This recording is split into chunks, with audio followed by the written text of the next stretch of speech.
on the multi-inflammatory pediatric syndrome. This is a very serious issue. I think we spotted it in New York first. I think it's going to get much worse before it gets better.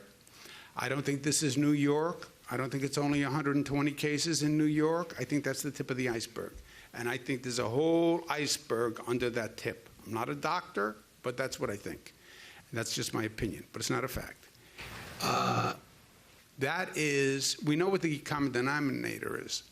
90% are children who test positive for the COVID virus or COVID antibodies, which means they either have the virus or they had the virus, 90%.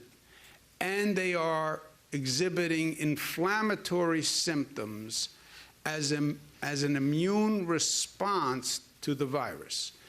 Blood vessel inflammation, heart inflammation, and some other disorders. But it's an inflammatory response to the COVID virus. Now, it didn't look like the COVID virus because it wasn't respiratory.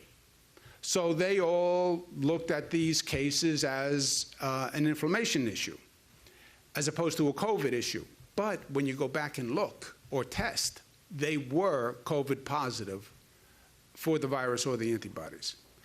So that is an ongoing situation. The more states that look, the more states find cases. The more countries that look, the more countries find cases. So I believe we discovered it. We've given the nation and the world a heads up, but I think it's going to be worse before it gets better.